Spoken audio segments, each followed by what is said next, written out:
Hi guys, Samsung को जो है 7 साल हो गए हैं। 2019 में इन्होंने पहला अपना फोल्ड लॉन्च करा था और सच में आज भी जो है फोल्डेबल्स को देख के एक्साइटमेंट होती है। और इस चीज का बेस्ट एग्जांपल ये लेटेस्ट Z Fold 8 Ultra है। और इस बार तो चीजें और इंटरेस्टिंग है, हमने Z Fold 8 देखा जो कि बिल्कुल डिफरेंट एस्पेक्ट रेशियो के साथ आता है, बेसिकली एंटरटेनमेंट पे फोकस है। जबकि ये अल्ट्रा वाला वेरिएंट जो है मैं सिंपली बोलूंगा प्रोडक्टिविटी को फोकस कर रहा है। ये एक नॉर्मल फोन तो है ही, बट अगर हम अनफोल्ड करें तो एक प्रॉपर टैबलेट बन जाता है। और कुछ कंडीशंस में अगर ठीक से यूज करा जाए तो भाई ये मिनी कंप्यूटर भी बन जाता है। और आप लोग को पता है मैं वीडियो में बहुत केयरफुली वर्ड्स यूज करता हूं, तो जो मैं यहाँ पर मिनी कंप्यूटर बोल रहा हूं, टैबलेट बोल रहा हूं, इन सब चीजों का एग्जांपल मैं आपको दिखाऊंगा। अब गाइस डिजाइन की बात करूं तो वो एज एक्सपेक्टेड है। ये डिजाइन हमने लास्ट ईयर भी देखा था, बट इस बार सैमसंग ने जो है हियर एंड देयर रिफाइनमेंट्स करी है। जैसे कि लास्ट ईयर वाले Z Fold 7 से कंपेयर करूं तो थोड़ा सा और स्लिम कर दिया इसको। और अगर आप हिस्ट्री के सारे सैमसंग के फोल्डेबल्स को नोटिस करोगे ना, आपको एक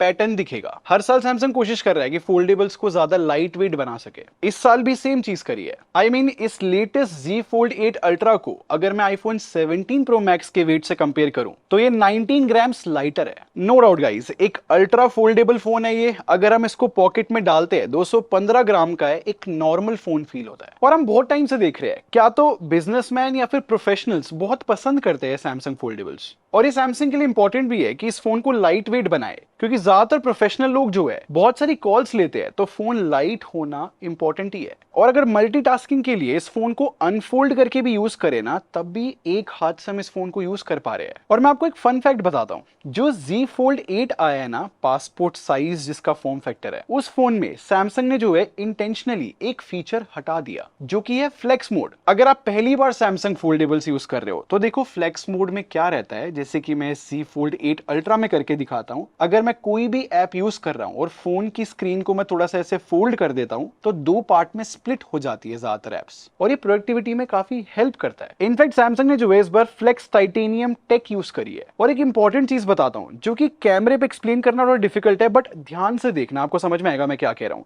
ये ना लास्ट ईयर वाला Z Fold 7 है। इस फोन को मैं अगर ओपन करता हूं ना, थोड़ी सी दिक्कत होती है, क्योंकि जहां से फोन अनफोल्ड होता है ना, जो फ्रेम वाला एरिया है बिल्कुल फ्लैट है। जबकि ये लेटेस्ट वाला Z Fold 8 Ultra है ना, मैं इसको अगर ओपन करता हूं बहुत इजीली हर बार मैं इसको ओपन कर पा रहा हूं। ऐसा पता है क्यों है?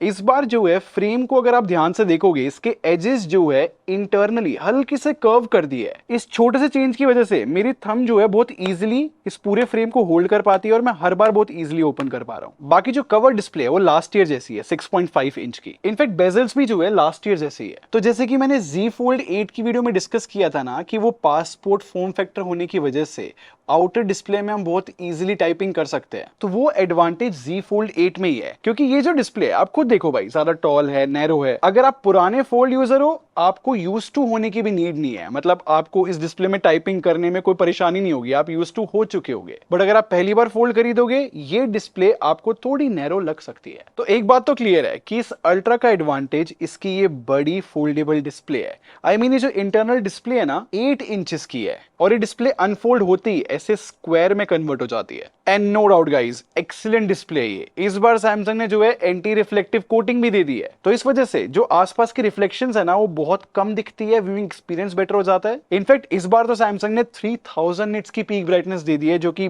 बहुत अच्छा ब्राइटनेस का नंबर है। सिर्फ ये दो स्पेक्स देख के मैं इजिली बोल सकता हूं भाई, अपने सेगमेंट की बेस्ट डिस्प्ले है। और हर साल की तरह सैमसंग ने इस बार भी कोशिश करी है कि क्रीज कम से कम दिखे। अब देखो Z Fold 8 की वीडियो में मैंने आप लोग को क्लियरली बताया था कि इस बार सैमसंग ने जो है बहुत अच्छे से डिफरेंशिएट कर दिया है दोनों फोन्स के अंदर। लाइक अगर Z Fold 8 जो है उसकी डिस्प्ले एंटरटेनमेंट के लिए बेस्ट है, तो इस अल्ट्रा की डिस्प्ले जो है मल्टीटास्किंग प्रोडक्टिविटी के लिए बहुत अच्छी है। और इस प्रोडक्टिविटी में सबसे ज्यादा हेल्प जो है सैमसंग को इनका सॉफ्टवेयर करता है। आई मीन इस बात को सिंपली समझो, अगर मैं फोन को ऐसे अनफोल्ड कर रहा हूं तो हमें दो 6.5 इंच की सेपरेट डिस्प्ले मिल जाती है, जो कि हम अलग अलग एप्स रन कर सकते हैं इस पे। और यही रीजन है कि ज्यादातर बिजनेसमैन या फिर प्रोफेशनल फोन खरीदना पसंद करते हैं। मतलब ये एग्जांपल देखो आप, अगर मैं फ्लेक्स मोड में इस फोन को रख दूं और हाफ डिस्प्ले में मैं मीटिंग ले सकता हूं, और नीचे वाले एरिया में सैमसंग की नोट्स ऐप खुली है, और automatically minutes of the meeting हर एक वर्ड लिखे जा रही है। ये लैपटॉप स्टाइल वर्कफ्लो बनाने में हेल्प करता है। या फिर मल्टीटास्किंग का बेस्ट एग्जांपल ये है, अगर आपको प्राइजेस कंपेयर करने हैं अलग अलग वेबसाइट पे, तो मल्टी विंडोज में हम अलग अलग वेबसाइट ओपन कर सकते हैं और एक साथ सारी चीजें कंपेयर कर सकते हैं। मैं आपको अपना एग्जांपल बताऊं,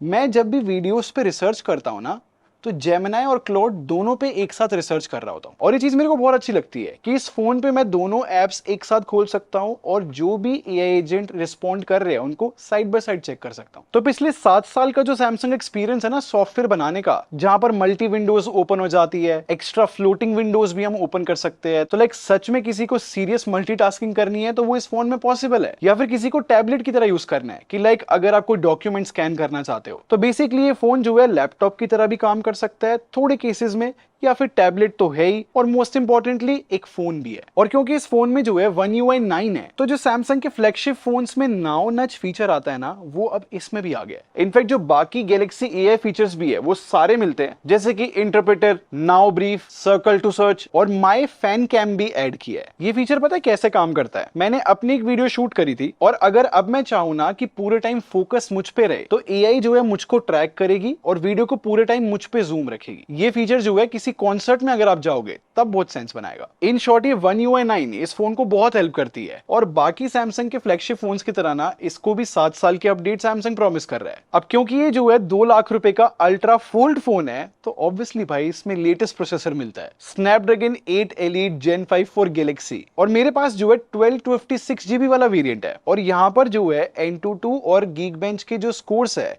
वो बहुत अच्छे आए हैं, जैसे कि बाकी फोन्स में आते हैं स्नैपड्रैगन 8 Elite Gen 5 वाले। और गाइस गेमिंग से पता लग जाता है कि लाइक एक फोल्डेबल कितना सही तरीके से हीट मैनेज कर रहा है। और इस फोन में मैंने जेंशन इम्पैक्ट खेला, जो कि बहुत हेवी गेम है, और 30 मिनट्स की गेम प्ले के बाद मैं आपको स्क्रीनशॉट दिखाता हूं, इस फोन ने बहुत ज्यादा हीट नहीं किया, 36 डिग्रीज के अराउंड रहा। और जो एवरेज FPS भी है ना 58.5 आए हैं। बट BGMI की बात करूं तो अभी सिर्फ 90 FPS अवेलेबल है। और गाइस बैटरी की बात करूं ना, तो यहां पर 2 इंटरेस्टिंग चीजें हैं। देखो लास्ट ईयर वाले Z Fold 7 से कंपेयर करूं, क्योंकि ये Z Fold 8 Ultra जो है इसी का सक्सेसर है, तो यहाँ पर बैटरी कैपेसिटी इंप्रूव हुई है। लास्ट ईयर 4400 mAh मिलती थी, अब 5000 mAh कर दी है। और सेकंड इंटरेस्टिंग चीज ये है कि सैमसंग फैंस बहुत टाइम से कह रहे थे कि सैमसंग को सिलिकॉन कार्बन बैटरी यूज करनी चाहिए। फाइनली इस फोन में जो है सिलिकॉन कार्बन बैटरी यूज करी है सैमसंग ने। इनफैक्ट चार्जिंग भी जो है 25 वॉट से 45 वॉट कर दी है, और वायरलेस चार्जिंग भी इंप्रूव करी है 15 वॉट से 20 वॉट। और आप लोग को पता है मैं चार्जिंग टेस्ट करता हूं,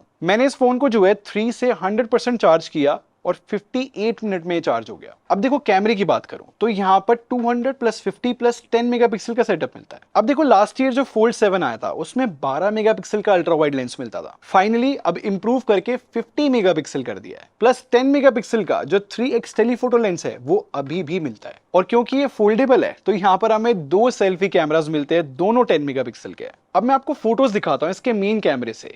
देखो 200 मेगापिक्सल है, तो यहाँ पर शार्पनेस डिटेल की एज सच कोई कमी नहीं है। और जैसे कि बाकी सैमसंग के फ्लैगशिप फोन्स काफी पंची फोटोज कैप्चर करते हैं ना, सेम स्टोरीज की है। और जितनी भी टेक्निकल चीजें होती है HDR, शेडो रिटेंशन, वो सब मुझे ठीक लग रही है। बट ये जो इंपॉर्टेंट चेंज आया है ना अल्ट्रा वाइड लेंस में, ये मुझे बहुत सही लग रहा है। ये नया 50 मेगापिक्सल का ultra wide lens I think low light में भी अच्छा परफॉर्म कर रहा है। और जो ये टेलीफोटो लेंस मिलता है ये 3x पे बहुत सही पोर्ट्रेट कैप्चर कर रहा है, और यहाँ पर हम 5x पे भी कैप्चर कर सकते हैं पोर्ट्रेट्स। और गाइज आपको याद है सैमसंग ने जो है होराइजन लॉक का फीचर दिया था, वो इस फोन में भी मिलता है। मतलब मैं अगर फोन को पूरा रोटेट भी कर दूं ना तब भी स्टिल वीडियो रिकॉर्ड होती है। तो इस latest Galaxy Z Fold 8 Ultra को प्रॉपरली टेस्ट करने के बाद एक चीज क्लियर है, और ये बात जो है मैंने Z Fold 8 की वीडियो में भी बोली थी, इस बार सैमसंग ने जो है बहुत क्लियर डिफरेंशिएशन कर दिया है। आई मीन जहां पर Z Fold 8 एक एंटरटेनमेंट के लिए बेस्ट डिवाइस है, तो ये जो अल्ट्रा है ये मल्टीटास्किंग के लिए पावर हाउस है। मतलब जेन्युइनली अगर आपको मल्टीटास्किंग करनी है, फ्लेक्स मोड यूज करना है, ज्यादा बड़ी बैटरी चाहिए, या फिर आपको बेटर कैमरा चाहिए, इस केस में अल्ट्रा सबसे ज्यादा सूटेबल है। क्योंकि ये फोन जो है अल्ट्रा का जो टैग है